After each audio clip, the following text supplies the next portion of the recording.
Hi, good evening, everyone. Apologies. It's been one of those really hectic days. Can I check if everyone can hear me okay? Yes, I see a thumbs up. Wonderful. Thank you for your patience. Really appreciate it. Um, all right. Yeah, okay, sure. Thanks, Michelle. All right, so I see we have Tanisha, Jay, Indiana. Okay, we can skip here. Yeah, okay. It's 7:03. All right. Um, I believe, okay, he's would be absent too. Sorry, I'm just looking at, so I don't think we will have quorum today. Unfortunately, however, we can still move, like have the meeting, but we just can't vote on anything. So just wanted to kind of note that. And I know obviously there's kind of been a couple schedule changes, and thank you everyone who was very helpful in letting me know in terms of their ability to join or not for understandable reasons. So with that, I can't officially call the meeting to order, but it is 7:04 p.m. Good evening, everyone. This is the Housing and Human Services Committee meeting. Thank you so much for joining, and apologies that we're starting a few minutes later than usual. I hope you're all well. My name is Marielle Ali, and I serve as the chair for this committee. I'm going to go ahead and kind of turn it over to committee members in a moment to introduce themselves. But I also want to quickly just kind of go through the agenda for this evening. And so we'll have kind of our welcome. We are joined today by Adán Soltren from Legal Aid Society. And Adán also serves as a representative on the New York City Rent Guidelines Board. So thank you for joining us. We look forward to kind of hearing from you. We then will hear from Chief of Staff for Senator Robert Jackson's office, Joanna Garcia. She'll be joining the meeting a little bit later this evening. We were going to discuss the resolution, but because we don't have quorum, we're not going to be able to do that. We can discuss it, but we can't vote on anything. And it's the resolution that we've been talking about for quite some time. So the standards for future housing developments in CB12. And then old business in terms of just reminding us of the HPD visioning workshop at 4095 9th Avenue, and just checking in on some of the committee priorities that I know you're all leading on. So with that, I'll go ahead and kind of turn it over to our members online to introduce themselves, and then here in the room. Should I go first? Let's go online first. Oh, It looks okay, like Jay. It looks like Jay, you unmuted. So Jay, over to you. Jay Baez, community board member for one whole term at this point. Born and raised in Washington Heights. Good to see you all. I'll pass it on to Tanisha. Hey everybody, Tanisha Grant, community board member and committee member. Also born and raised on the Hill, and it's good to be here. India. Hi, I'm Indiana Porta, and I am so sorry that I've been kind of silent the past couple of weeks. I have not been feeling well, but I'm glad to be here remotely today, and I will pass it on to Adán. Good evening, everybody. Thank you all for making space for me and for inviting me to come and speak with you all about a topic that I'm sure a lot of folks are thinking about and getting worried about. But my name is Adán. As was already previously stated, I am a supervising attorney at the Legal Aid Society in the housing practice, the group housing practice. I could talk a little bit more about that in a bit. My pronouns are he, him, él. And I've been on the Rent Guidelines Board as a tenant advocate now. This will be my 3rd year.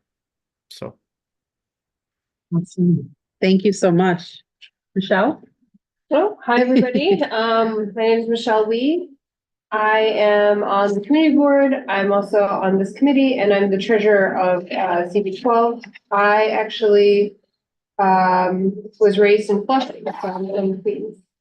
But been in Washington Heights for about 5 years. Awesome. Thank you. Thank you. So with that, Avant, I know you have something later on this evening, so we'll go ahead and turn it over to you. And you can take kind of as much or as little time as you want. But I will say we'll probably have a lot of questions for you, but we'll certainly try to be mindful of when you need to leave this evening. So thanks again for joining us. Over to you. No problem. Thank you. So yeah, I'm trying to be mindful of the time because I actually this kind of came about pretty organically and pretty quickly. And I am really happy to speak with everybody. So to the extent that folks have questions, you can certainly ask them. And if you have additional questions later, I can provide my contact information. I'm happy to answer them. I do have a hard stop at 7:30 because I actually have to go to a virtual tenant association meeting. So it's a busy day and a busy night. So again, my name is Adan Sotren. Really quickly about the work I do at Legal Aid, just because I do think it's important to kind of amplify. So I've been an attorney for 12 years now, and I've been at Legal Aid for just about 10. I'm a supervising attorney as part of the Housing Justice Unit Group Advocacy Project, which is a mouthful. And basically what that means is at Legal Aid, we have a housing justice practice. One half of that is the tenant defense practice. Hold on. Sorry, just 1 second. I'm not sure why the recording stopped. It says that we're still live on YouTube. Let's see. Why is this not recording? Okay. Let's go ahead. Sorry. No worries. Please continue. So at Legal Aid, we have our housing justice practice, and it's divided into two separate units. I like to look at it as like a sword and shield. We have our tenant defense practice, which is the right to counsel, eviction prevention, eviction defense practice for tenants who are in housing court facing eviction.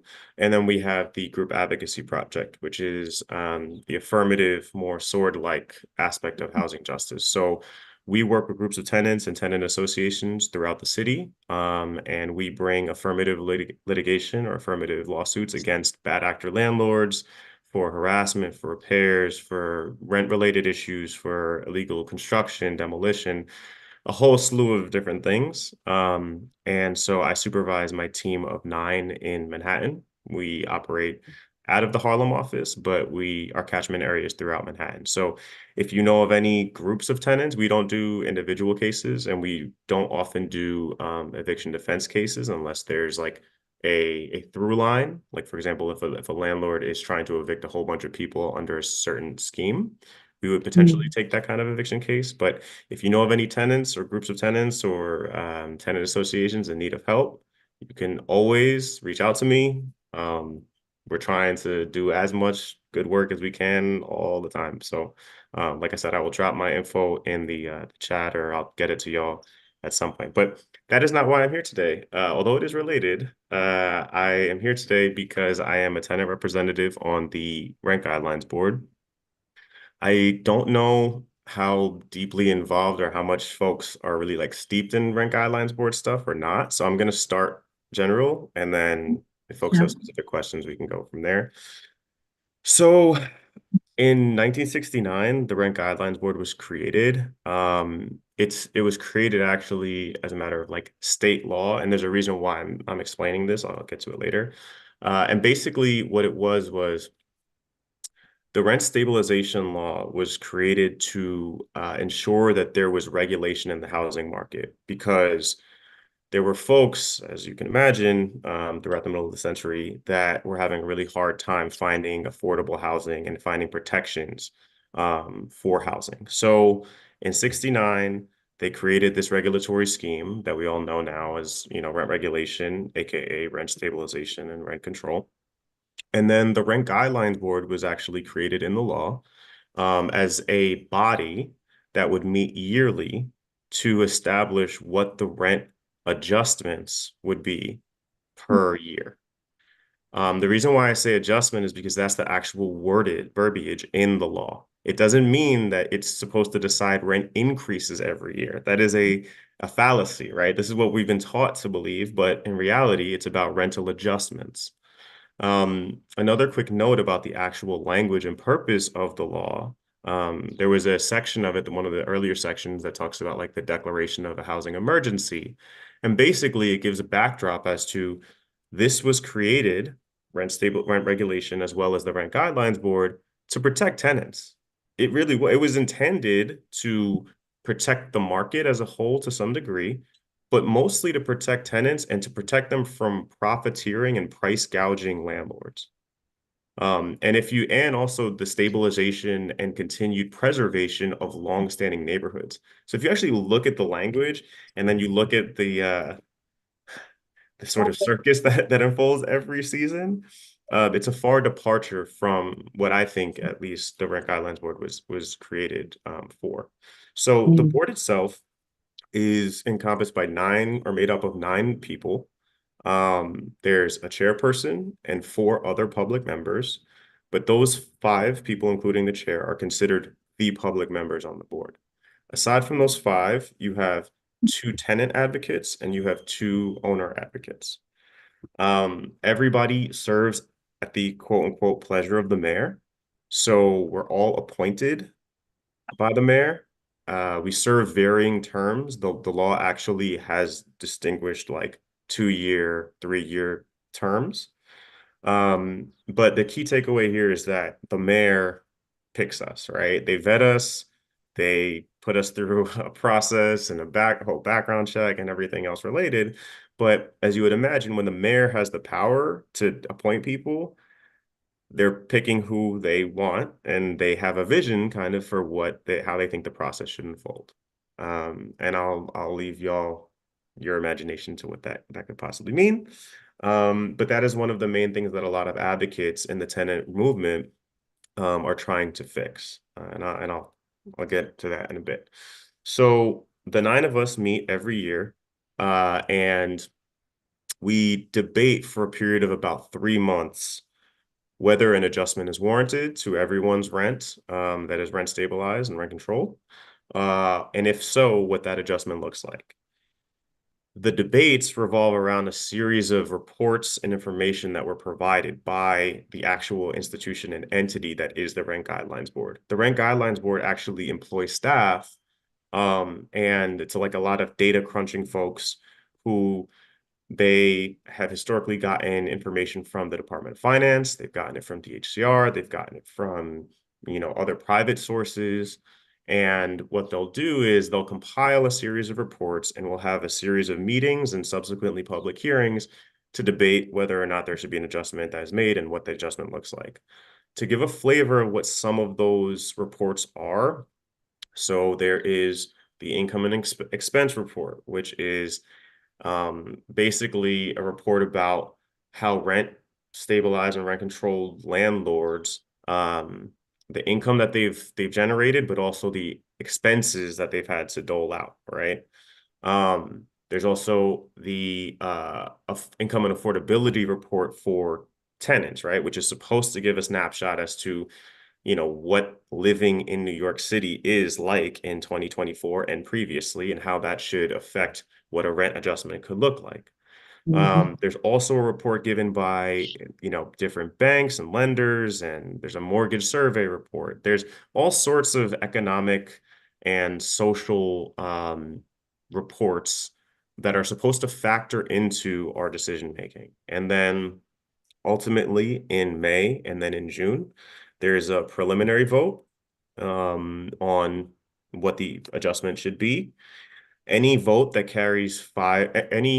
proposal that carries 5 votes carries the day. So all you need is 5 out of the 9, and you will the adjustment will go into place.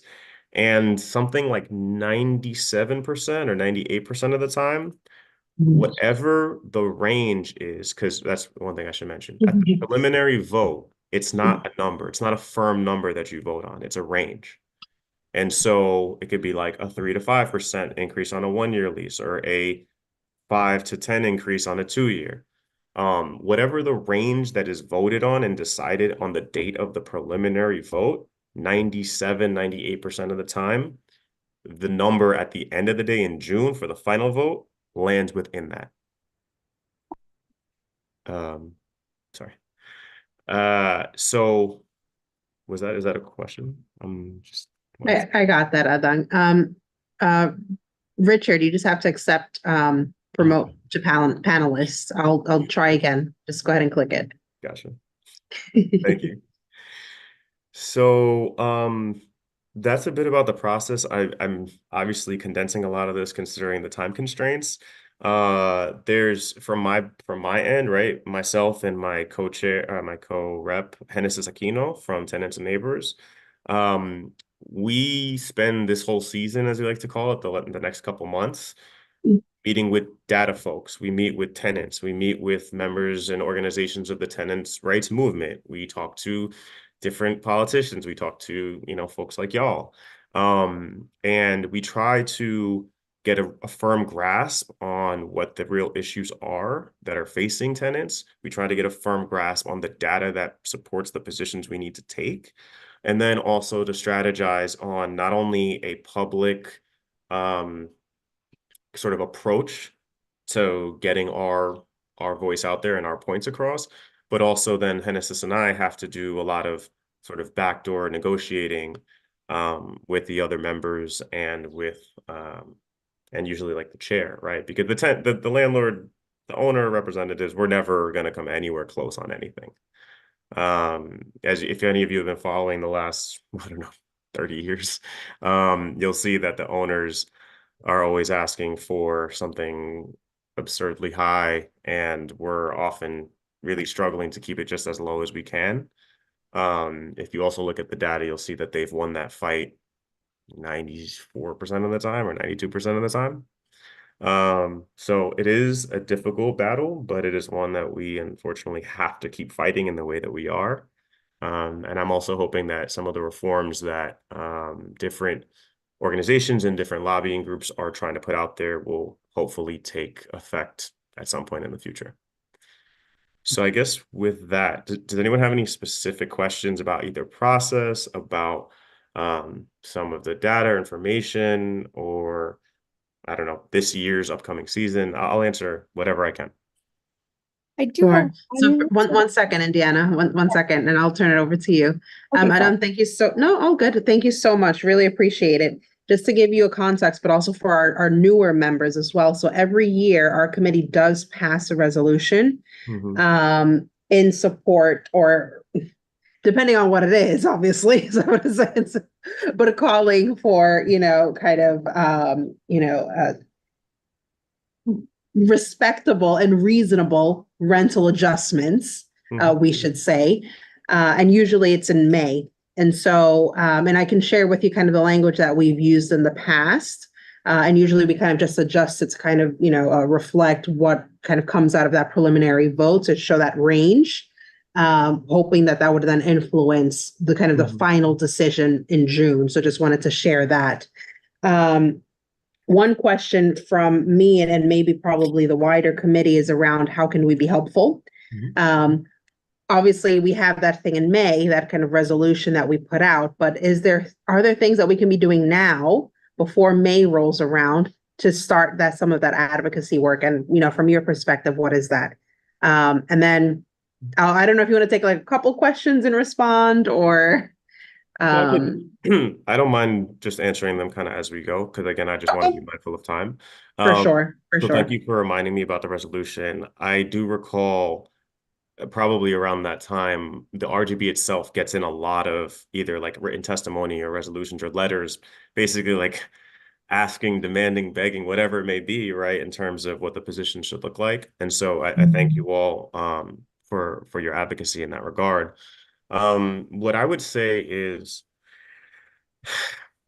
I think what I've noticed, at least since I've been on the board the last 2 years, despite having an already difficult sort of like uphill battle from our perspective, given the machines that are at play, I do think each of the years that I've been a part of it and I've been watching it, they always beat us to the punch. Like, what happens is that the owners and some of the public members who maybe lean more towards the owner perspective as soon as I forget which of the first three meetings there are where we wind up getting the commensurate adjusted numbers, basically like the RGB entity puts out a range.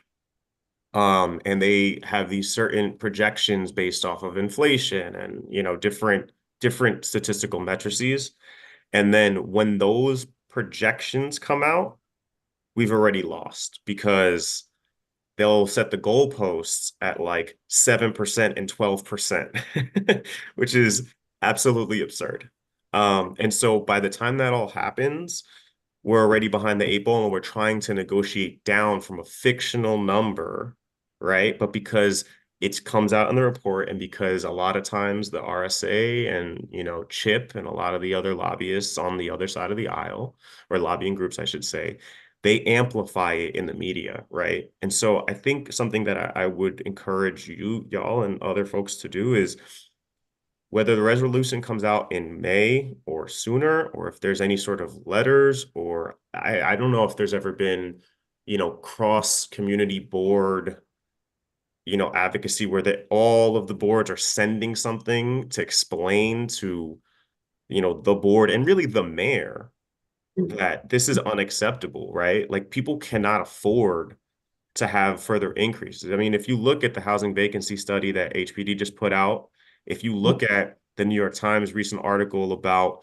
child poverty, or poverty in New York City, but specifically child poverty, there's absolutely no world in which we should be having the increases that we've seen in the last couple of years, right? Obviously, in 2020, with COVID, it was a bit different, but like the fact that people had to swallow a 3% increase on a 1 year last year and then a bifurcated like 3 and 2.7 or whatever it wound up being is still unacceptable. So I think that's part of it. And I also think like, turning people out at the public testimony days and getting them to show up and tell their stories. But also, I'd like to see if maybe more community board folks would like to actually come to the invited testimony days. So there's a specific day where the tenant representatives can invite specific folks from different organizations and different groups to come and actually give testimony in front of the board in a really closed setting. And I think that could perhaps be interesting, especially if there was a group of community boards that would participate. I think that could be something to think about. Super helpful. We'll pick that up offline. Thank you. Sure. Indiana, I know you had a question. I just had a quick technical question. So if anybody else wants to talk about advocacy, please go ahead. And I know that you've got to go, so I can follow up. No worries. Mhm. Why don't you Go ahead. give it a go? Yeah. Okay. You had mentioned the different reports that are, I guess, looked over or considered. The first one you said was about the costs that the landlords take on. So who produces that report? That's a great question. So the report is produced. So these reports are all produced by the RGB as an entity, but the data that they rely on to produce the report, specifically when it comes to income and expenses, is self-reported by rent stabilized landlords. So it's an argument we make every year. Like, how can we be sure that these are not fudge numbers, right? Like, it's not a difficult argument to understand. And part of the issue is that there's only been one audit in all of New York State, because the different counties in New York State, right, have the ones that do have rent guidelines boards, they have, oh, well, yeah. So there's multiple different rent guidelines boards throughout the state, right? There's only been one audit ever of those numbers, like of the self-reported numbers that landlords provide for the income and expense report. That was in 1991 by the Department of Finance. And there has not been a single audit since. And that is something that I harped on the last 2 years and has been like harped on multiple times in the last 23. But or what is that? 33. I can't do math. But yes, as part of the bills that they're trying to get passed in Albany, it would potentially require more frequent auditing of those numbers. It also would take away the power of the mayor to appoint people onto the board, because other jurisdictions like Kingston, for example, and I believe in Nassau, it's not the same. They're actually like voted in. So, and also they're talking about potentially reducing the number of folks on the board, I think to 7 or maybe 5. But either way, yes, it's a wild system. Thank you. You're welcome. Crazy. Okay. If I can, in the 2 minutes you have left, is there kind of like a bill number, or do you know who in the state Senate is pushing this forward? Who should we be engaging with and following up with?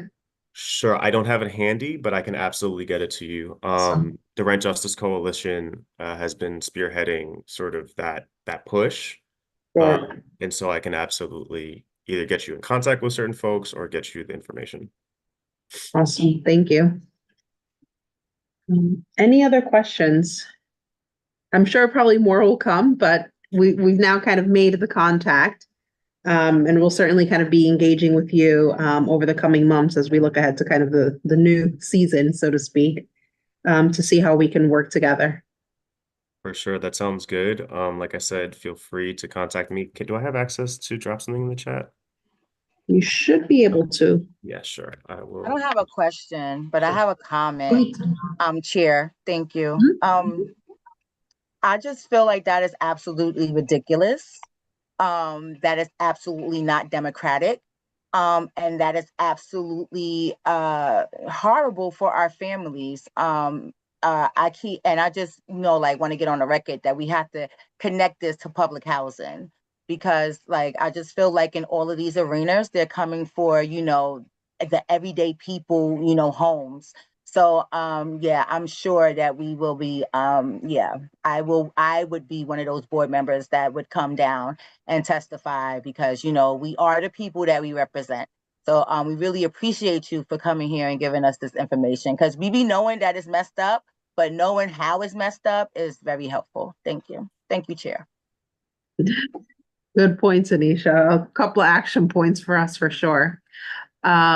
Okay, well, thank you, Adang. We'll be in touch. And I wish you a wonderful rest of your evening.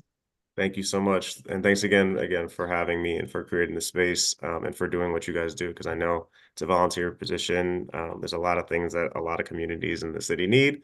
So thank you, and have a good night. Thanks, you too. All right, thank you, everyone. We are meant to also have a presentation from Joanna on behalf of Senator Jackson's office. I'm just checking to see if she has the link, but I don't think she does. So just give me 1 second while I kind of just make sure that she has access to that. But in the meantime, if it's okay, so hold on, let me see. Just Zoom link. Maybe we can kind of talk through. Does anyone have any kind of initial reflections on what Adnan just shared while I send this link to Joanna?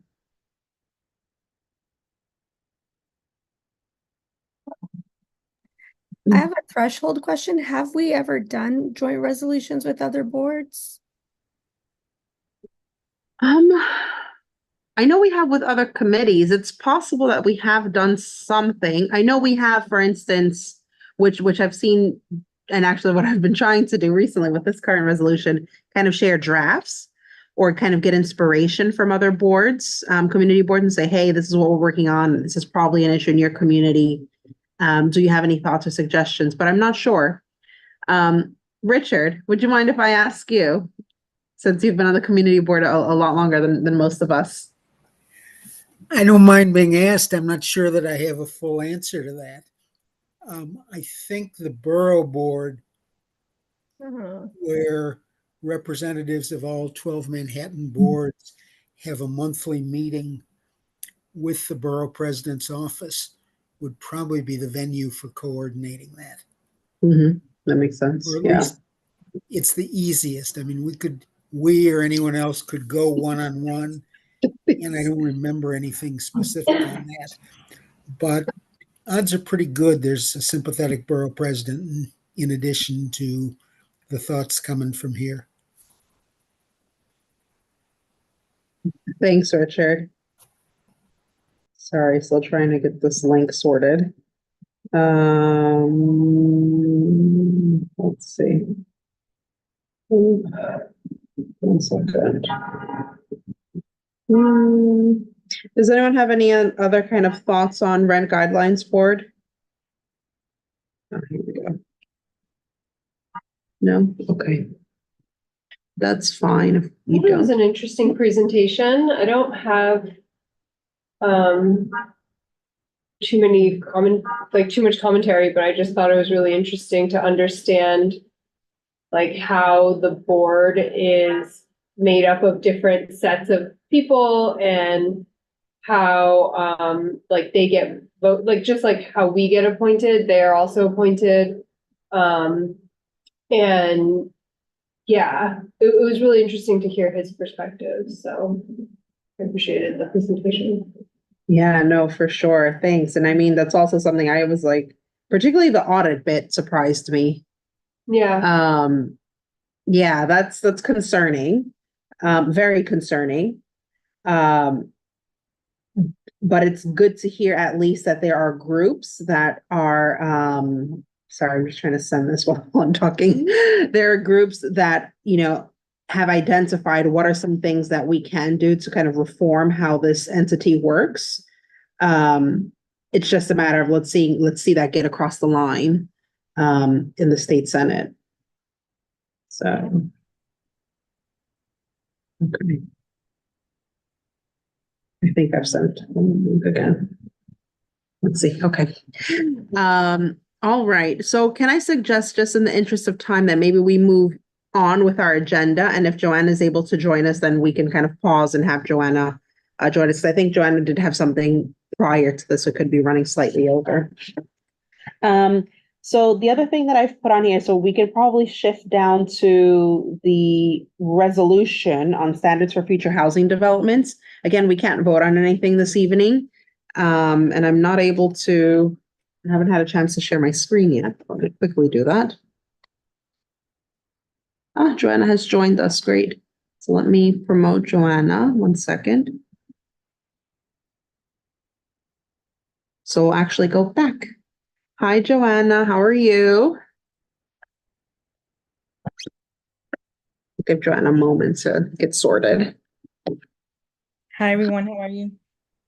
We're well. How are you? I'm good. Juggling with kid birthday stuff, but I'm good. Hang in there. Good to see you, and thank you so much for joining us, particularly on short notice. We do really appreciate it. And I know you have a lot on, so yeah, no, thank you. I mean, we wanted to kind of invite you to kind of hear a little bit more about what you and the team at Senator Jackson's office have been doing on housing and human services. I know obviously you all join monthly at our kind of general meetings, but usually it's kind of just a short, like 2 minutes snippet, and not really an opportunity to kind of dive deep into some of the housing and kind of human services issues. So if it's okay, I'll turn it over to you to kind of share some updates, and then we can open it up to the committee for just kind of some informal Q&A. That sounds good. I think I need a better understanding of what kind of human services you cover. But I'm happy to just make assumptions and be corrected later, if that's okay. That works. Good. Okay. So I'll first go into some of the housing stuff. And I see that Jay's here, so a lot of it will be familiar to him as well, of course, because his boss works. It's one of the hardest working electeds also in Albany around housing. And one of the things that's coming up again and has involved intense conversations has been, of course, good cost eviction. So when we're looking at housing, we're looking at it in different categories. There's protecting tenants, tenant protections, and then there's access to affordable housing, and then there's conversations about how do we create housing and who are we creating housing for. And so those are like the tense conversations and negotiations that are being had in Albany among the two houses and what we call the second floor, which is the governor. So good cause eviction is of course a conversation. The REBNY, the real estate development, certainly again is balking at the idea of having what they feel is a blanket protection. No matter what a tenant does, you can never, ever, ever, ever evict them, and they continue to mischaracterize what the bill does. Then we're also having conversations about statewide right to counsel. Now, in New York City, because the city council passed laws ensuring that individuals had right to counsel, but as we have seen over the last 2 or 3 years, because of the deep need in terms of tenant protection, there just hasn't been enough funding. And we've heard that over and over again from our not-for-profits, that they just don't have the capacity for the need, because there's just been really, especially after ERAP started drying up and after the I forget what we called it, but when we kind of froze evictions, after that, the uptick has really been tremendous and burdensome for a lot of our not-for-profits. So there's been huge conversations about putting money in the budget so that there's funding for right to counsel, but also to make it statewide. And again, as I mentioned, not-for-profits. A lot of our not-for-profits are not only just strapped for cash, but they're also struggling with cash flow. So on the side, just a little bit, kind of talking a little parenthetically, we are trying to make sure that funding gets faster to our not-for-profits. We understand that especially smaller not-for-profits, when their large portfolio of funding depends largely on government support, the bureaucracy and just the slowness of getting money to them is really hurting them and hurting their ability to deliver services for our community. So we're working on that, but a little bit on the side.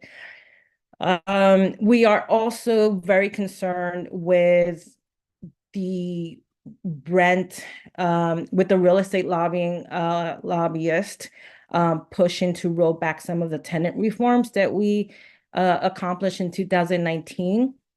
For example, there's this thing called the AIA, where it's the amount of money that they could kind of invest in a unit for repairs.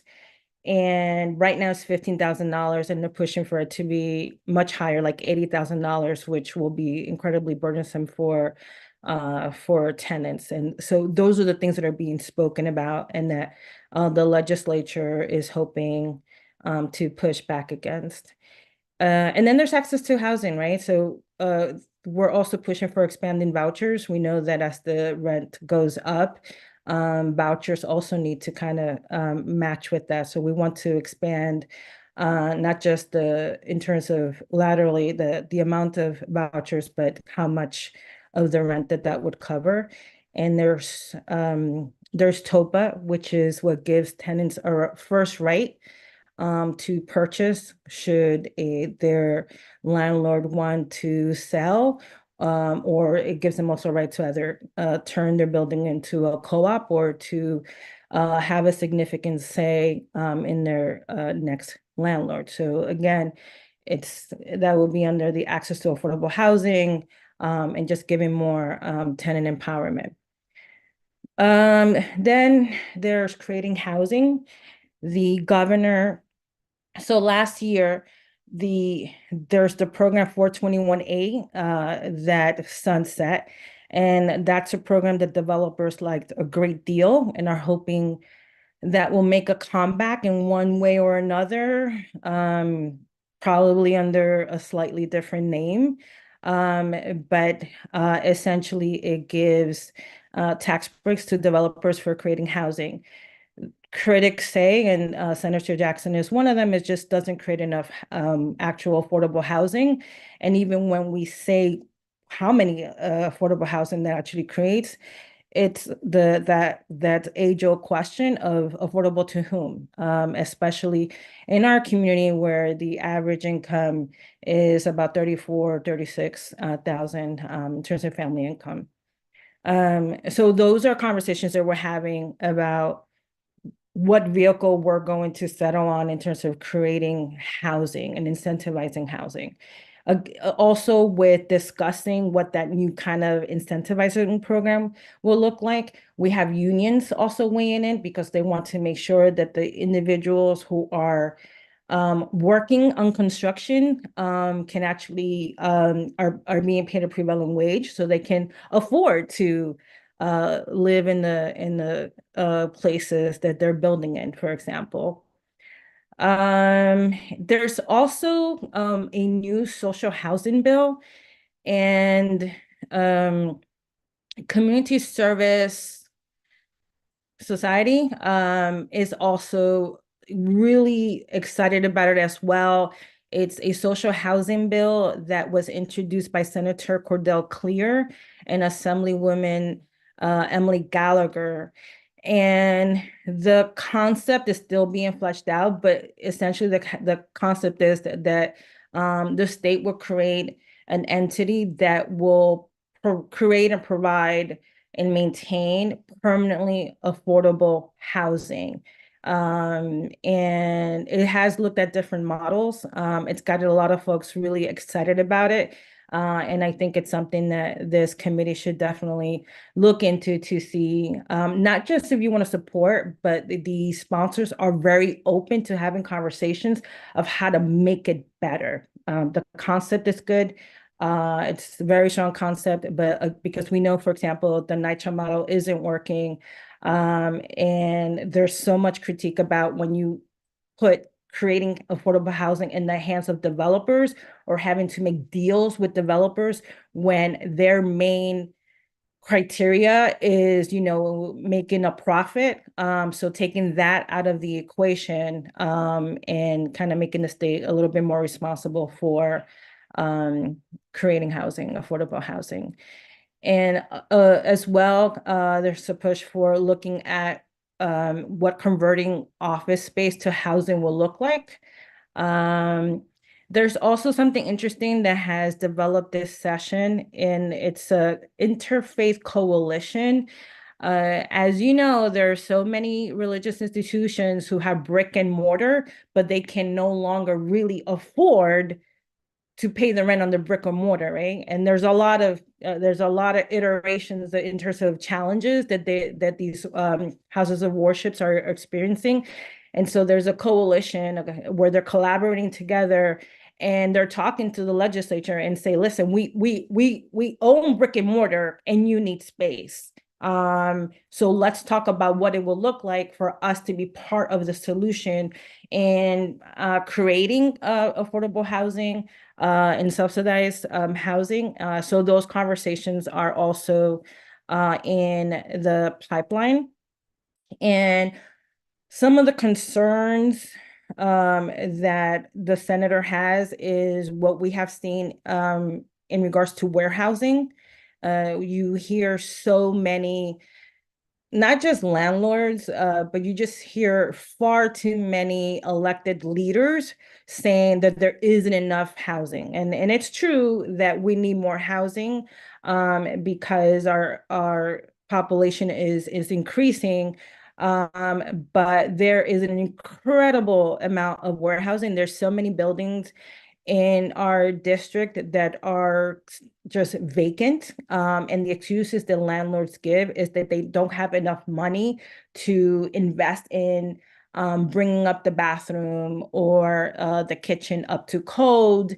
That's what they say. What we hear is that they're also, trying to push the neighboring apartments so they can consolidate. When they consolidate those 2 units, that it actually triggers being a new unit with HCR. So there's a lot of things going on. And for some time, of course, they were hoping, the real estate lobbyists were hoping to win the case that they had in the Supreme Court, they will roll back, right? They were really hopeful they will roll back all the rent reforms, but that didn't go their way. The other concern we have besides warehousing is the discrimination against voucher holders, and how to best address that. We hear way too many stories in our office, not only about discrimination or tenants, would-be tenants with vouchers, being told that there are no vacancies in those apartments when it's clear, is very easily verified that that's not the case. But also that they're being asked for money under the table, an exorbitant amount of money. And these are individuals who are experiencing poverty. They're being asked to find money so they can be considered for the apartment with the vouchers. And I hear that not only in my office, but just as a Washington Heights tenant, I hear that in way too many places. It seems like it's becoming a little bit of a underground norm, and that we need to address before it really gets out of hand. And individual bills, there are several bills that the senator is pushing individually in regards to housing, but that's probably going to happen. The push will probably happen after the budget, which we hope will pass it by April 1st. And they include really taking a look at the AMI. For example, again, we hear a great deal about creating housing, but the question is affordable to whom? So we wanted to make it so that the income bracket isn't tied to the zip codes and Scarsdales, for example. So it just raises how much the threshold is for a family to be deemed in that income bracket and able to apply for any of these units. And there's also an issue that we're concerned about in equity in repairs. So for example, if you live in a mixed income building, and your neighbor pays market rent and needs repairs with the sink, the response time, the quality of repairs, what is used to replace, say, the sink with is drastically different. And there's actually absolutely no transparency on how they respond to someone who's actually receiving Section 8 or some kind of voucher.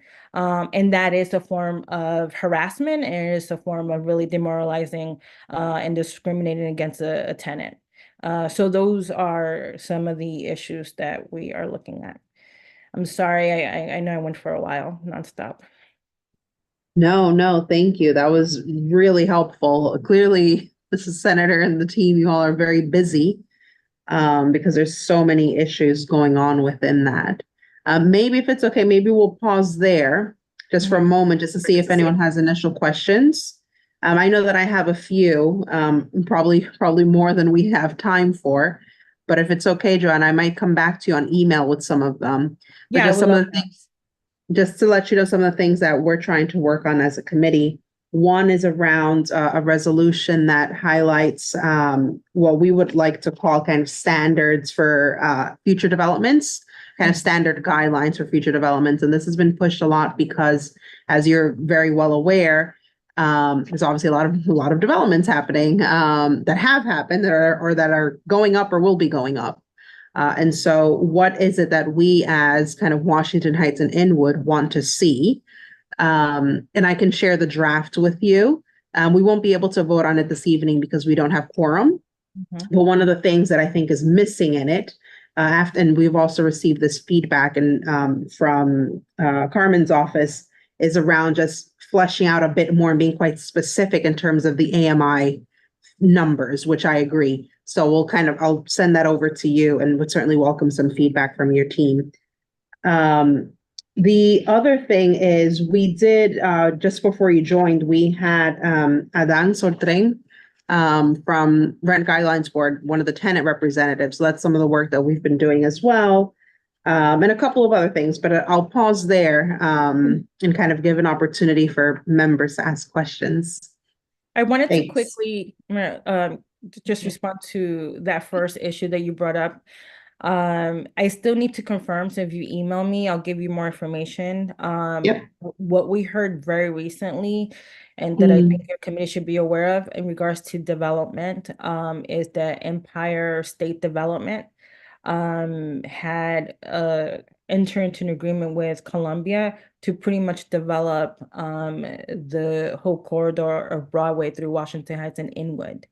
And it's got many people concerned, and there's been some preliminary meetings. I heard about it in more detail today. I'm going to read about it tomorrow so I can verify some of the things that I'm hearing.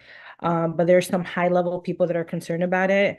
And if that's the case, then I just really think that we need to prioritize that, and just really have the right questions in regards to what entities have plans for, what plans they have for our community. For sure. No, thank you so much for bringing that to our attention. And before I turn it over to Tanisha, one of the things, just so you know, we like to kind of have this kind of monthly update. That's what we call it on the agenda. And so certainly welcome either yourself or anyone else from your team to join us, even if it's just 10 minutes once a month, so that we kind of know what are the things that are kind of that you're working on, what are the things that we can be doing to help push those things forward. And ensuring that there's kind of an open communication and how we can better work together. So thank you. Tanisha, over to you. Thank you, Chair. Hey, Johanna. Hey, Tanisha. So yes, I think the conversation around Columbia and what they're doing needs to be had, and it needs to be had soon. We've been talking about it in Harlem a little bit, and Columbia is very insidious. And it's literally buying up property under their other businesses' names in our neighborhood. So yeah, that needs to be addressed. And then they're they give us, a equity program, or they have a class about equity, or or they do a study on, gentrification in our neighborhood, when like they are the biggest gentrifiers in our neighborhood, like literally. Because we will not be able to compete with those market rate prices of, the rich and famous children who wants to get their kids in apartments here so that they can go to Columbia School is a real concern, Johanna. Thank you for bringing that up. But my question was just a little bit around public housing. You touched on that a little bit, but what about, the people who, are advocating like to save Section 9, that want to keep their public housing? We work really closely with a group, Residents to Preserve Public Housing. I think who they are. And that's a big concern for us as well. So if you could just speak on that a little bit, that would be great. Yeah, definitely. I think that group started with the Felton Elliott housing, and are doing a good job of promoting just sharing what the concerns are in terms of the conversion to RAD, and what happens when it's converted, and how the accountability for NYCHA becomes even more elusive. And we actually in our office experienced that firsthand with the Fort Washington rehab buildings, because they were converted, and then huge quality of life issues in those buildings. There were videos that I saw, and there was a 9-year-old that was bitten by a rodent in her face. It's just really bad. And psychologically, you can see the toll, the psychological toll on the residents when we had the meeting. And what we found when we were saying, okay, let's call the individuals that need to be held accountable, NYCHA was like this, like all directions, like not me, it's actually, and we're like, it's like so slippery. And so we definitely saw that firsthand as concerning, and we are addressing the issue, just directly looking at working with management, because management needs to maintain a positive reputation, because they have a portfolio in other parts of the city in terms of RAD. So that's kind of the leverage that we had. But there was nothing that we can tell NYCHA, you got to do this, which is so strange because they're still NYCHA, right? Like there's still like a relationship with NYCHA. So yes, that is a concern. And actually last Saturday, I was by Isham Park, and someone named Cheryl Pam, who's an Inwood resident, who's working with that group, sent me additional information so we could look at some of the possible policy changes or pushback that we have to do in our office. So definitely aware of that. And I'm glad you brought it up because I didn't feel like enough people were expressing concern. So thank you for bringing it up because we are looking at it.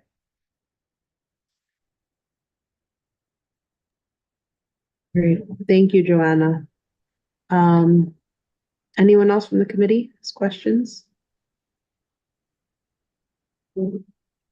I have one, if it's okay, Joanna. I know that the senator hosts, I don't know if they're monthly or every other month, kind of the housing With Met clinics. Council. Yeah. Yes. What are the timings for that? Because I can never seem to make it, and I would like to actually go to one just to kind of see and provide a resource and say, the Community Board 12 is also here. We might not be housing experts, but we can at least point you in the right direction and show you additional resources and things like that. So if you could just let us know when I'll get you the next flyer because the new dates Okay. are always like almost done like 2 months, either by month or 2 months, because they have to work with CUNY in the Heights in their classroom, yeah. which is why it changes. And because some intense weather conditions, it's kind of throw them off. And if you want, I can ask Met Council to see if they want to partner with you, like it's the committee specifically, to just highlight to tenants that come for help that there's Community Board 12, this committee in particular can be a resource and also wants to know what those concerns are. So we can have a conversation with CUNY in the Heights and Met Council if you want to be added to the flyer as being part of that initiative for the clinics. Sure. No, thank you. Let's definitely pick that up and see if that's a possibility. Yep. So, I think you gave us a lot to think about. And I almost feel like I didn't tell you enough, but No, I mean, clearly that there's so much. I think the other thing just really quickly that I want to mention before we quickly shift over to the human services side, you'll know this, but the site at 4095 9th Avenue. So we had a presentation from HPD in December. They kind of laid out the process. They've been tabling. I know they've put out some flyers. They were at the Uptowns People's Assembly. A couple of other things. There's now kind of like the website so people can go in and give some feedback. So they've now agreed to this visioning workshop, which is March 27th. I guess the bid is help us push it out. We want to get obviously as many people as possible there. And it's something that the committee is working on as well, and ensuring that it truly is inclusive, and that people show up and show out in numbers, in the hopes that would actually shape what the RFP should look like, because it should be reflective of our community. Yes, especially communities that are usually not involved in these processes. The senator personally sent it to all the staff maybe 2-3 days ago and asked us to include it in his next e-update. So we'll be sending that out several times before that date. Great, thank you, and happy to, because we've been engaging with the team directly. Happy to kind of make that connection as well, because I think that's really important for you all to be involved in those conversations as well. So yeah, that would be great. Can do. Awesome. So just moving on quickly to human services, because I want to be respectful of your time as well, Joanna. In terms of human services, I mean, I'll admit, I think we focus quite heavily on housing. Obviously, there's a lot there. And one of the things that the committee has acknowledged is that we would also like to, where we can, put a bit of a focus on some of the human services issues as well. There's so many. One of the things we talked about, mental health is obviously a really big one. Mhm. And we've done some work with Steve's committee, so the Health and Environment Committee. And we even just last month, we had a presentation from an organization doing some work, and the name escapes me. It's the Family Jewish Center, where they've just received a really big grant. The name's escaping me, but Jewish Board for Family Services. there we go. We had a presentation from that organization, and they were kind of just telling us about their kind of new and expanding services into the neighborhood, including, Pretty which I thought was comprehensive. really neat. Yeah, I was very impressed, and I think including their community kind of wide board that they're starting to include kind of members of the community to help them.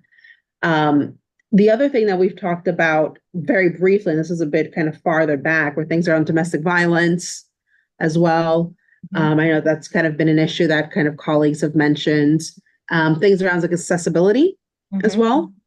So yeah, I guess we'll kind of maybe turn it over to you. Obviously, it's very broad, so happy to kind of hear as much or as little as you have time to share. Yeah, it is broad. I would say, so I'll start with mental health, which is very important to us. The senator has a bill just to ensure that every school has a social worker. And I know it's an initiative of that the mayor kind of put in place locally. But we do know that if there's a school that has, typically, if there's a school that has less than 200 or 250 students, it kind of deprioritizes them from having a social worker or having their own, let's say, art teacher. Like 200 and 250 seems to be the threshold number for the Department of Education to say, oh, we cannot afford for you to have like this individual. So we do have a bill that we're pushing with the statewide teachers union to have a social worker in every school. We are also in discussions with some university students from CUNY and SUNY who have drafted a bill to address suicide ideation in higher education, which has seen a huge uptick, sadly and unfortunately. And it's a bill that's going to address that proactively and just really give it more prominence so that we can look at solutions. And I think when we talk about human services, we also have to talk about childcare. And not just childcare centers. There are conversations in the legislature about not just making childcare affordable, but just childcare not be something where a parent has to decide between paying rent and having their child in childcare. And then what's the point then of working if everything's going to go towards childcare? And that includes also what many of our families use in our neighborhood, which is the family group daycare providers.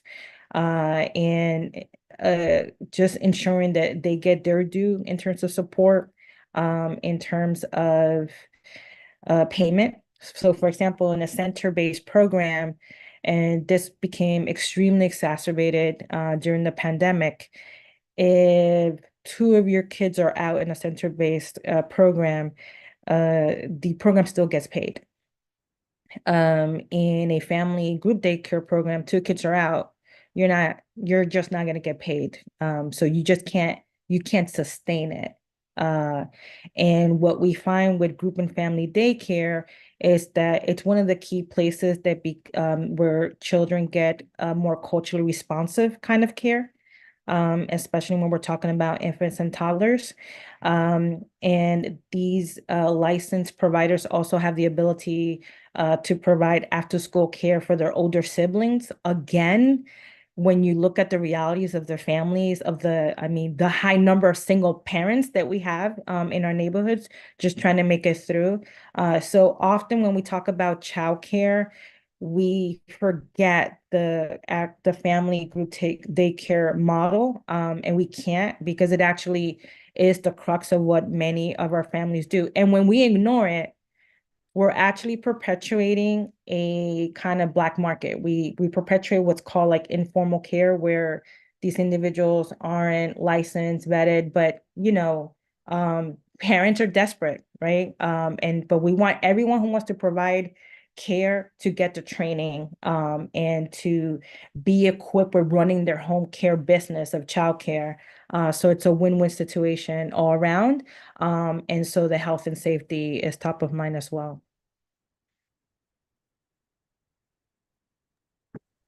Thank you. That's super, super helpful to kind of know those are the things that the senator's working on.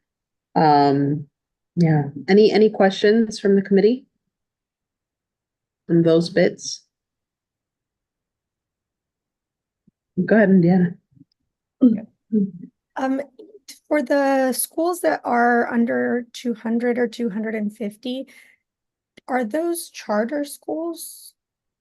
No. Or public schools? Those are public schools. So the threshold, so the Department of Education doesn't have control of that kind of threshold or staffing decisions for charter schools. Okay. So when the Department of Education makes those kinds of decisions, it is only impacting public schools.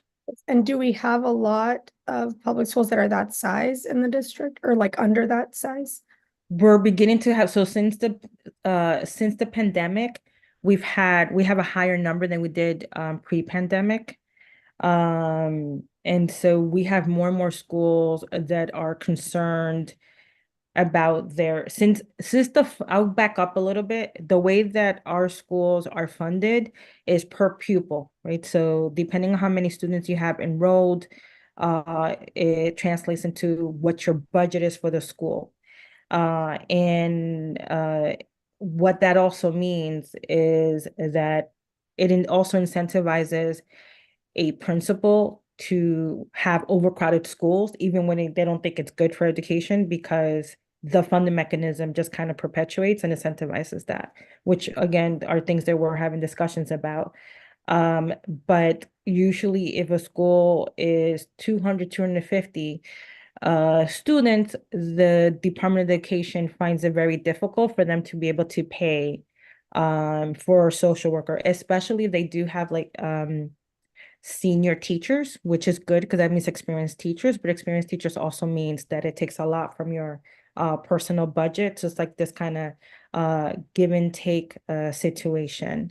And what we see in parts like, because the senator has traveled across the state, there are rural parts of New York State where the district is small, but even if they could, the social worker lives so far away, like the dynamic is really different in terms of providing that kind of care. But this doesn't just impact social workers. It could also impact in terms of the number of guidance counselors and just other things. We do have increasing Indiana, but the school year on October 31st is the date that all schools have to report what their enrollment is for the year. And so July 1st, the school gets a budget depending on what they projected their enrollment is going to be. Let's say this number of students, so they get 500,000. And then it turns out that October 31st, in between then, they lost students, let's say to a charter school that just like landed next door, they took students. So now then in that period of time, when September started, the DOE said, oh, you lost students, so we're taking money away. October 31st comes and goes. Charter schools who also know this say, oh, this student has a lot of needs, can't teach to those needs. So they coach and counsel them out. They land in the neighborhood school, and that school absorbs those students with higher need, but without the money, because the money has already been adjusted, right, for that enrollment. So it's really a tough position for our public schools to be in, which is again why it's important for us to be aware of all these little nuances so we can advocate for them.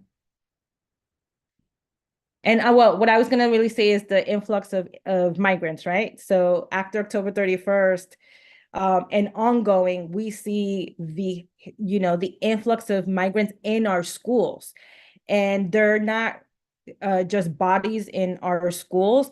They have layers and layers and layers of need. So to me, it doesn't matter if it's just 100 students in that building. If the majority of them are migrants, that's a lot of need that really requires a great deal of investment to really support that family that those children represent. And I know this isn't the education committee, but just in terms of like how the human services are tied, because they do need the social workers, and there needs to be better conversations between the Department of Education as well as with DHS, the Department of Homeless Services, because as we see with the 60-day eviction notice, it is creating not just chaos, but uncertainty and insecurity in families and children that are already traumatized in terms of their journey here. So I think it's a conversation that needs to be had with DHS to be a little bit more humane. If they're gonna say they can't control what the mayor tells them to do, but they can control how humane they can be about implementing the policies. Really great question, Deanna, and thank you, Joanna. That's actually one of the things that Domingo and I are meant to touch base on, because we had a brief conversation about, not in particular to that bit, but I think obviously that's an important bit of the conversation as well, but a bit around the migrant children that we see on the subways selling candy during school hours. And that's, a very big issue and so many layers, and why it's happening and what's causing it. And that can be, a really, really long conversation, but it's something that I know colleagues here have expressed. It's also something that I'm, it's heartbreaking. And want to see if we can have some conversations around some of that as well. So thank you. Yeah, count on us for any support you might need on that. Thank you. Really appreciate it. Can I just check if there are any other questions for Joanna? Yeah, I have a question. Please, go ahead, Michelle. Joanna, thanks for coming. It's been really lovely hearing you talk and just learning a lot from all the information you're sharing. You mentioned something about making childcare more affordable. As a working parent, I understand the challenges of childcare affordability, and I'm just wondering what are some of the proposals around that? So one of the organizations that you should look into that's really studying this is Alliance for Quality Education, AQE. It's one of their #1 priorities this session, besides stopping the governor's cuts to public education. But there's also a huge campaign called Invest in Our New York. And Invest in Our New York does represent a coalition of just groups that are pushing the legislature and the governor to tax the ultra wealthy. And when we're talking about taxing the ultra wealthy, we're talking about people that, I'd be surprised if anyone knew them because they're so wealthy. And also who wouldn't feel if you just incrementally tax them, because proportionally, most, if not all, of the individuals that live in Washington Heights and Inwood pay a higher percentage in taxes, income taxes, than the ultra wealthy. So it's just about fairness, and what that would generate would be $5 billion that can invest in the childcare workforce, so that again we can make it more affordable. So it's a childcare workforce, housing, education, all the human services that we think is critical to make New York work. Not for just those that are low income, but the working class, and as well as the middle class, which we find more and more being squeezed out as well.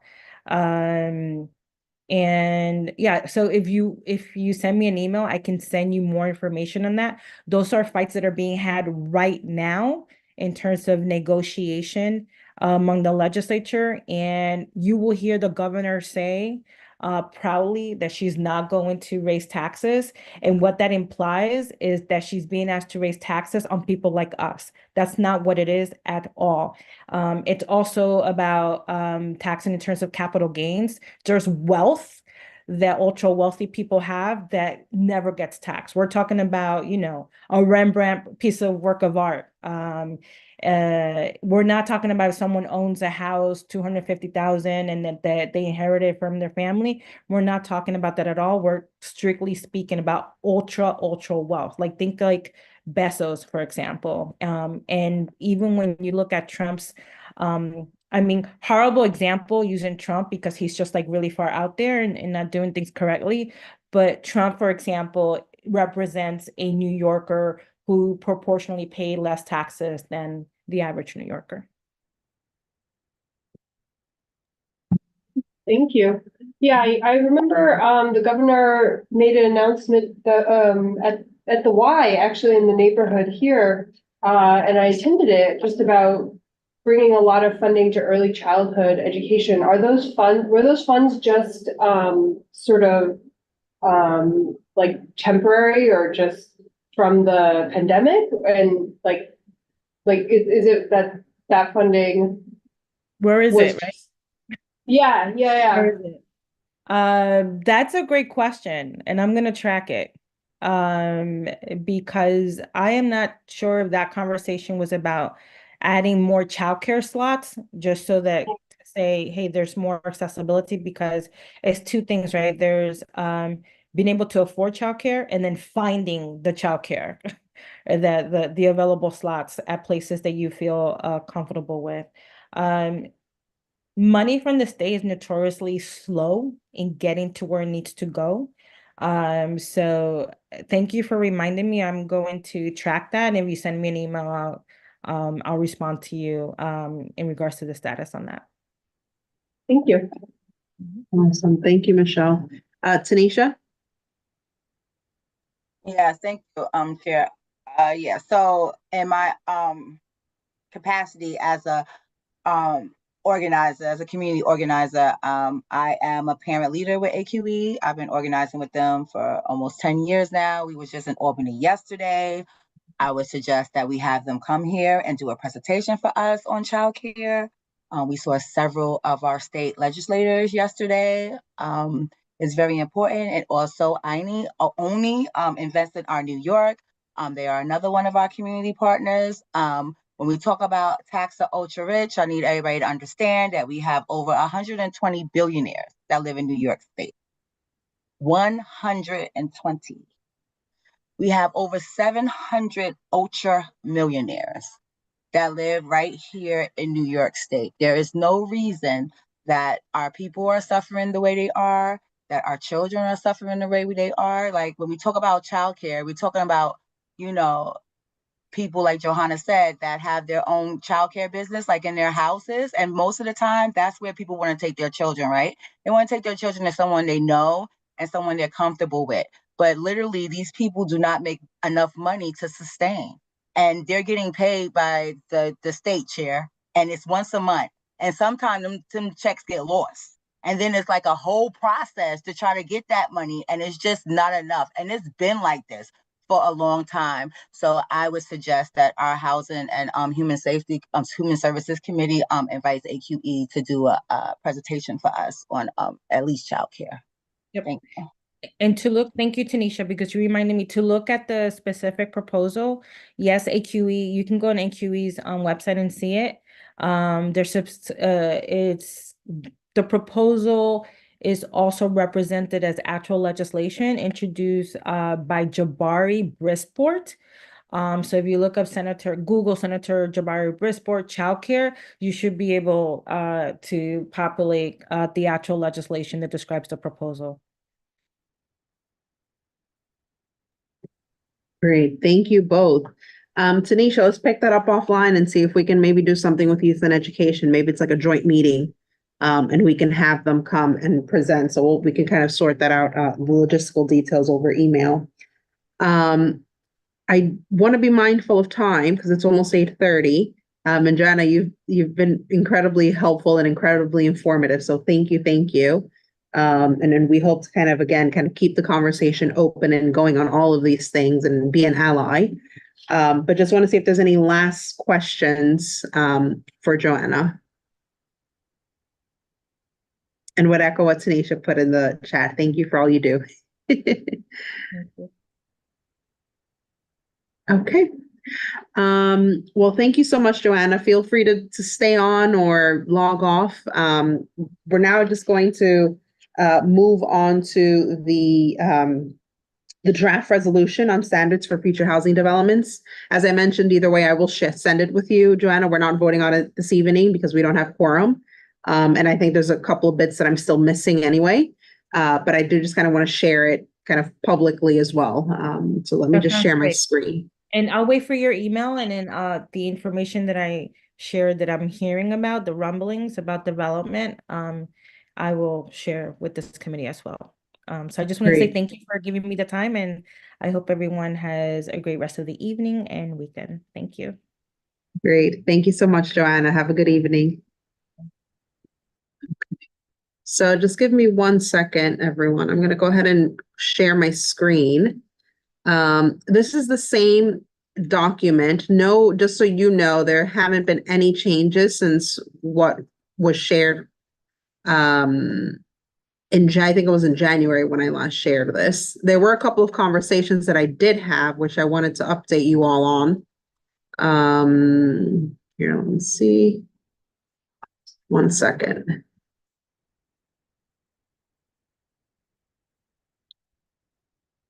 Let's see. For some reason, it's not letting me share my screen. This kind of happened last time. Okay. Yeah, for some reason I can't share my screen, but it's the same. If someone can share their screen, that would be helpful. It's the link that I shared with everyone earlier. Thank you, Jay. Appreciate you. Awesome. Thank you. So the main feedback, there were two things that were in terms of feedback that we received. One was around adding in the land use resolution. So there was a land use resolution that was passed, I think it was in September, and the name escapes me, unfortunately, but it was around kind of guidelines as it relates to land use. And we thought it would be good, we as in kind of myself and Wayne, but Kathy as well, thought it would be good for it to be referenced here. It did pass the community board, obviously. And so that's one thing. And then the other bit was around the AMI. Now, there was a separate conversation, and you will all probably recall the the resolution from CB 9 or 10, I forgot which CB it is, that passed a similar resolution about a couple years ago that I did share with everyone in the past. I wanted to see if anyone has, because I haven't received any input or feedback from anyone on the committee since January, and no one else has kind of provided any other input. So two things, just kind of recap what I'm saying. One is adding a sentence or a line around, referencing, the resolution that we passed as CB 12 on land use as it relates to kind of the guidelines of land use. And then separately, just fleshing out exactly the AMI that we would like to see and actually putting in the table with the ranges. This is where I need a little bit more help on. Just to share, I do understand from a couple of elected representatives, there is kind of ongoing work in terms of researching and in terms of updating the AMI figures or kind of advocating for that. Recognize that obviously that's kind of a very long process, but we want this to get kind of passed soon, or at least presented soon. So there's a bit around what do we put in here that is reflective of the needs of our community, but also referencing that this is a wider bit, that a wider study needs to happen, that it needs to happen kind of at the federal level and needs to kind of be re-examined, so to speak. So I'll pause there because that was quite a lot. But ideally, because we don't have quorum today, this will probably then have to go to the executive committee, which was the initial plan. But then it didn't go to the executive committee, so nothing has gone anywhere. But I also haven't received feedback from anyone since January. So I also wanted to check that aside from those bits that I just mentioned, that everyone is content with the wording in this resolution. Tanisha, over to you, please. Yes, thank you, Chair. So, I have a few thoughts. The AMI, Yep. where are we getting 52,000 from? So that figure I pulled out from the Statement of Community and District Needs and Community Budget Request, and that was an AMI. It was just the household median income, so slightly different for fiscal year 2024. Yeah, that's because when I see that, that makes me think that that's what people are making, and I know that our medium is like, for my neighborhood over where I am is like 30 something thousand. So if we could do some more research on that, because Yep. the first thing they do is see that and say, oh, okay, well, y'all Yep. doing Fair better point. than we thought you were. And I don't think so. And Yep. like, is there a way to put any language in here about public housing? I think a lot of times we separate the two, and we shouldn't, because it's so related. And if we're talking about rent stabilization, if we're talking about affordable housing, we're talking about public housing, and we know that they want to take that from us, right? And the reality is that we have 400,000 people that live in public housing. So I would like to see something, about that type of housing in there as well. I would like to see it holistic, where it relates to stabilized housing, affordable housing, public housing. I just feel like if we put more of that language in there and cover all the bases, like they'll understand that we're talking about all the housing that, our families and, people in our community access. Fair point. Can you send me some of that language that you would like to see? Thank you. That's where I need everyone's help, please. One thing I'm curious, and I'm happy to try and do a little bit of research, is see if there are like average income or median income figures for renters in the area, right? Especially now, as like so many of the brownstones are being sold for like super high rates and things like that. Like, I wonder if anybody's done a study in looking at like income for renters in the area. I wouldn't know, but that's a good question. Do you want to kind of go ahead and look into that? Yeah. Like, Okay. whereas market rate is $3,000, $4,000, like, I'll write something up right here. Because they had me going the other day. Somebody was like, you know how much market rate for like a 3-bedroom is right now? Like, it's ridiculous. And I just seen something on Twitter that really scared me. It was a homeless man, an unhoused man sleeping on the subway. And it was like things moving over the blanket. And somebody was like, yo, man. And he moved, and like 20 rats were in the blanket with him sleeping, Chair. Like, it's really disgusting out here for our people, because these are our people. There's a bit around it, and this is something that we can pull out in this as well. A right to a decent, livable place. Like regardless of income, everyone deserves a right to a decent, livable, adequate place. And I think that's something that I don't think I've captured it here, but I think to your point, Tanisha, about ensuring that this is holistic. I mean, I did put a little bit about kind of using the EDDI tool, the equitable development data, but I think just pulling that out a little bit more. Okay, thank you, Richard. Have a good evening. And like, a lot of people are like prefer the street over the shelters because they're that bad. That's a problem. Yeah. Renters become. Sorry, I'm just kind of jotting this down on the sideline of the document and some comments, so that way we can go in and make these edits. Okay.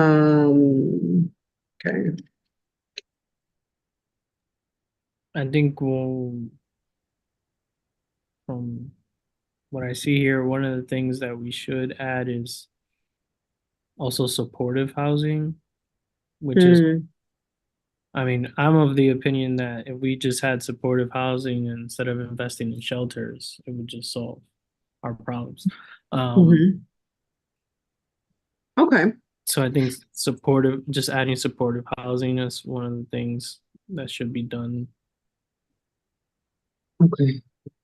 And to be clear, so this is kind of setting, this is for new developments, whatever kind they are, whether it's public housing, rent stabilized, supportive housing. And I appreciate those points that both UJ made and Tanisha in terms of having it be a little bit more broader than what it is at the moment. So that's super helpful. So if you want to, again, send me language, please, in terms of what you think I is can't type anything. Can you just like tag me or? can do. Yeah, I think it was the way I shared it. I'm sorry. I'll make sure I change those settings for that. I don't know what I did. I will fix that. But just add me somewhere so I know. Yep, can But it's do. really good. Like, this is great work. I want to say that as well. So thank you, Chair. Thank you, and thank you all for your feedback. In terms of timing, because it's already 8:30, I want to be respectful of everyone's time to try to get us out of here in the next couple minutes. A quick comment. Please. It's just, as I'm thinking about reaching out to developers, I think it could be helpful to, on the first bullet point, be a bit more specific about the touch points that we would want. It says actively engage with the community, including. But Oh, not in the limited resolve, you're to- saying, okay, Yeah, yeah. Mhm. and including but not limited to meetings with CB12, elected officials and community stakeholders throughout the entirety of the development. I think it makes sense to even be more prescriptive in like when they should be reaching out, Mhm. because otherwise we kind of reach out to these developers with like a really vague ask Mhm. versus like a more specific Yep. idea. And like they may not follow it, right? But like at least it gives We them can an point idea to of it. like what our expectations are, what like a possible standard could be. Yeah, I like that. And I don't know exactly when we think these touch points should happen, actually, so definitely open to what other folks think. No, great point. I can talk to CB10 because they put together a really good or they passed, excuse me, a really good resolution.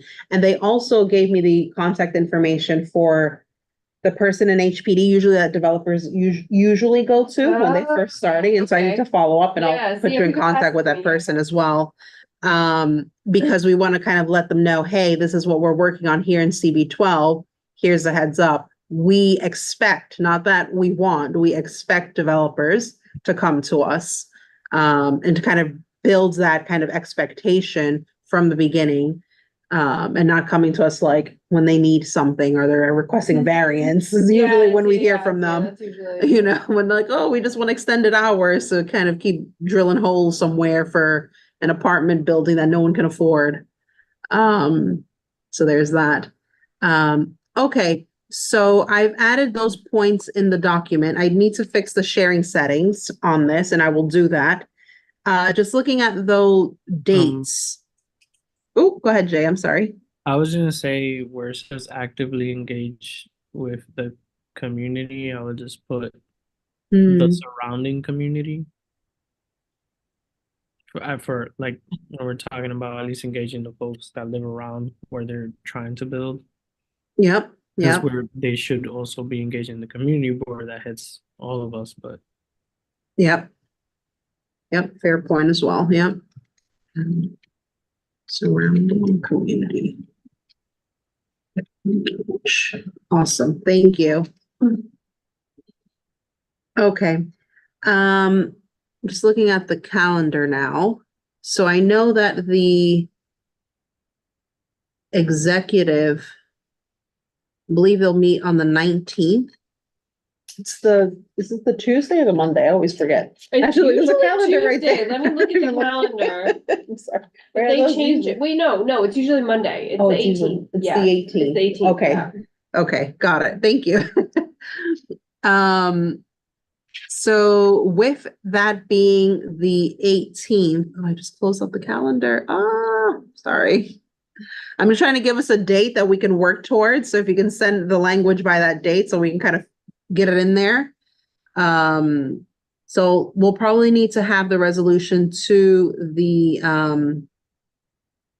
to Kathy and probably Paola, probably by that Friday, I'd imagine, so it can get sent Yeah, I out asked Friday her at the to look latest. it, Yeah, I mean, she has seen the drafts. She has seen it, for quite some time now. But if everyone can is it okay if everyone can agree to send me the language by, let's say, Wednesday, the 13th? So that gives everyone about a week. And honestly, it's just like a couple of sentences, because we don't want to make it too much longer, but we do want to ensure that it's reflective of all those points that you all mentioned. So I'll also kind of put that on my own calendar to remember that. Awesome, cool. Thank you all. Really appreciate your support on that.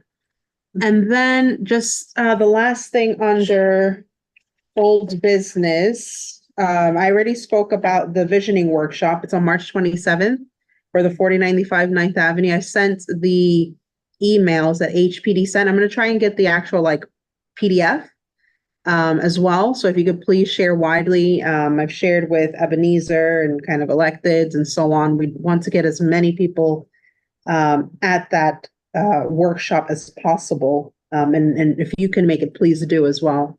What's the name of the workshop again? This is March 27th. This is the 4095 9th Avenue. This is the visioning workshop for the request for proposals. Okay. I don't recall the time. I'm looking at it, Oh, you 6 look- to 8 PM. 6 to 8 p.m. on March 27th. And it's, I think, at IS 52. So it's on Yeah. Broadway and Academy, Mhm. right next to the Eliza. So, yeah. Okay, awesome. Just really quickly, I wanted to touch base on the committee priorities. I know you're all kind of leading on different bits and pieces. Also want to be mindful of time, but also want to give you all space to kind of talk about some of the work you have done or will be doing on your different issue areas. So I'll kind of open it up and see who wants to go. It's okay if you don't have anything either at this moment. It's I fine. don't have anything, but All good. since basically one house is about to wrap up for me, I will have Mhm. Sunday available to organize. What I'm gonna do it as is just a whole straight up Excel sheet with questions on the Mhm. side, Mhm. and Yep. also the contact information for everyone. So everyone just has that, but I also emails to those folks with those questions on those projects. That's awesome. And just to Jay, if you want to kind of just to give remind everyone kind of what you're working on. Oh, this is for the funding requests. You know how we get that big list with tracking codes, and OMB has these weird comments. And sometimes one of my biggest issues with that is that we'll have a capital request there, and I think this is what I want to change about this process is it's a capital request that's been there for 10 years, and they keep saying this has been funded or there's not enough money for this. And just following up on all those comments to get actual communication from the agency / OMB. Awesome. Thank you, Jay, for that. Can I just ask if it's okay, just if everyone can keep me copied on stuff? One, in case if you need help, like kind of picking things up, but also because there's a lot of conversations happening, just to make sure that there's kind of, linking bits and pieces where they need to be, Yeah. but certainly gonna plan empowering on all of you to CCing do the you. work. I was actually gonna plan on CCing you for everything and Ebenezer. Okay. Yes. Also include Ebenezer. I'll let him know his inbox is about to get flooded. Yeah. Yeah. Sorry. Thanks, Jay.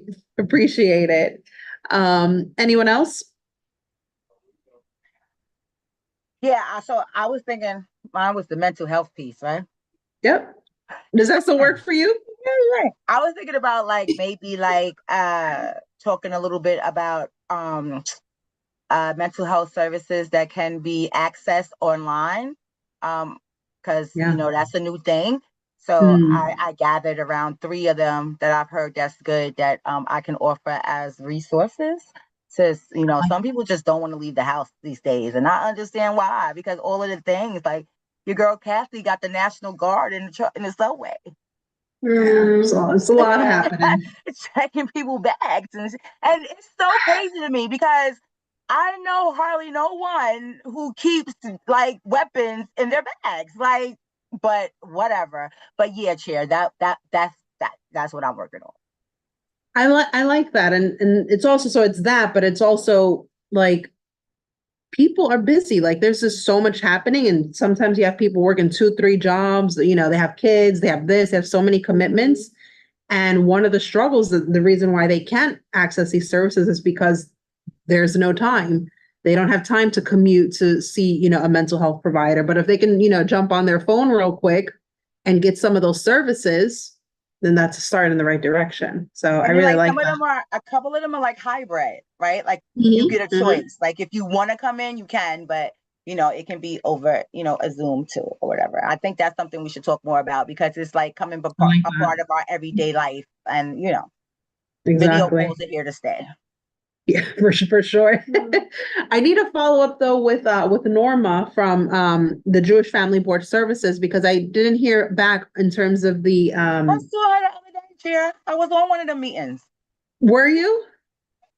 They had one Okay. like last week. I was That's what on. I thought, but I never received any information on it. So we'll Okay, pick up well, if offline she then. doesn't, yeah, but definitely if when they send another email, whatever, I'll definitely share it with you. But they had like they Awesome. first two last week, but Good. it wasn't the second one, the one for like the board, the advisory Mhm. board. I couldn't go to because I was crazy busy, but the one for the advice of what they should be focused on, the focus groups, Mhm. yeah, we attended that and it was good. They asked some Good. good questions. I think I have notes. That's that's good to hear because I was like, I know she talked about that, but I would imagine kind of, you know, things got lost. So that's really awesome. Thank you for working on that. Anyone else want to provide an update? Go ahead, Indiana. Chair, I just wanted to say I have not chimed in yet on what I could help with. I'm so sorry. Like this month got away from me, but It is fine. We are all volunteers, okay? Like, let's be for real. I feel so bad. I do want to contribute. I'm very interested in the City of Yes development, and I like personally I'm tracking a lot of the like discussion about office to housing conversions and accessibility pieces. So on top of that, I'm happy to like track other issues or be involved with City of Yes, but just kind of what I'm already personally tracking is some of that conversion and accessibility pieces related That's to. awesome. That's really good because actually one of the things I had on my mind, so I had an initial conversation with the City of Yes team at DCP in January with Wayne and Kathy. And they also kind of had those more public events as well, where we shared some of those links with everyone, you know, about the how, you know, City of Yes for housing opportunities. I still think it's important for them to actually come to CB12 and give a presentation. And so I had that on my list to kind of invite them for for April. We are in March. And so maybe when I reach out to them, I'll copy you so you can kind of start linking into those conversations too. Yeah, that would be great. And I've done some of the like events that you share, the info sessions. So I will like commit to attending more of those. I know that there was one about disability, which I didn't participate in, but it's recorded. I was going to watch that too. But there's a couple more coming up and I can commit to participating in that. Should I email the dates to you just to let you know like which ones I'm going to join or it's okay? Okay. I'll Fine. just take that next one. Okay. It's fine. But I will copy you in that email so that you have the contact for City of Yes and kind of again are engaged with the team directly and stuff. So that would be awesome. Thank you. Thank you. I would just like to say thank you, Indiana, because the City of Yes is a lot. Yeah. Yes, So it is. It is a a lot going we on. appreciate you because you know we got to watch these people. So thank you. A lot going on. Anyone else? I have a quick update I can Please. share. So I've been reaching out to Ebenezer for the list of like developers of new buildings coming up, especially in Inwood. And so he mentioned he has 2 of them. He will reach out to me with that info. I've separately reached out to the Arden Group, who's the developer at 4650 Broadway. It's that big tower coming up on Broadway in Sherman that used to be a like parking garage type of like storage warehouse type of thing. And it looks pretty much done. I think they topped out construction like last year, so I think they may be starting to, like, I don't know exactly their timeline, but I basically just reached out saying, what's your timeline? And we'd love to like have you at a CB12 housing. We'd love to just kind of engage with you. Yeah, So I'm exactly. hopeful that like this resolution, as we get it passed, I can start sharing it with developers as I get to Yeah. get connected to them. And then hopefully that will start like sort of relationship with them where we get to have them come into our meetings and kind of have conversations with them. So that's kind of where I'm at. That's awesome. And I will, since I mentioned, I have to follow up with the, I believe it's with the DCP. Maybe it's DCP or maybe HPD. I forget which is the agency that they connected me with. But the one that I mentioned that has the contacts with a lot of the developers. Yeah. Because I do need to reach out and say, hey, this is what we're working on. And I think that would be really helpful in kind of the work that you're doing in terms of that. And what I appreciate is that you're looking at, kind of current things that are, happening, but also with the forward look of things to come, which is important too. So Also, yeah, definitely. awesome. Thank you, everyone. I guess I don't think, unless there's anything else, I guess the only other thing I was going to mention is we're busy. There's a lot happening, so I appreciate all of you and everything everyone's doing. But if you have suggestions for speakers for April, let me know. So we'll try to get kind of City of Yes for April. Tanisha, I know we spoke a little bit about at the beginning. What is it? The Alliance for Quality Education. Maybe doing something with them and Youth and Education Committee. So yeah, continue to kind of think through potential speakers and that we can kind of line them up between now and June, because then we have a summer break. The other thing before I forget is we may have a representative from the Public Advocate's Office next month as well. They were going to come this month, but it was a little bit of a last minute request. So I said, hey, it's fine. Like April could work as well. So I'll keep you posted if they confirm to join us then as well. So yeah. And thank you, Tanisha, for volunteering to take the minutes this month. I appreciate it. Now I'll send you kind of the details and the template and the recording and all that stuff once it's all ready. So thank you. Yeah. Okay. So yeah, I did the best that I could. I'll share you on the document. Okay. We appreciate you. Because I'm a detailed note taker. I be to have everything everybody saying is. I was like, but yeah, I enjoyed it. So sounds good. If there's anything else, does anyone have new business? No? Okay. I don't think so. So with that, because we don't have quorum, I can't like officially close the meeting. So good evening, everyone. I guess that's how this works. I don't know. Thank you again for everything you do. Have a wonderful evening, and I look forward to kind of working with all of you in the coming months as usual. Thank you. Take care. Good night, everyone. Bye. Bye. Okay, let me close this. I have to stop the recording. There we go. Let me go ahead and move this one back. I think I have to turn it off too.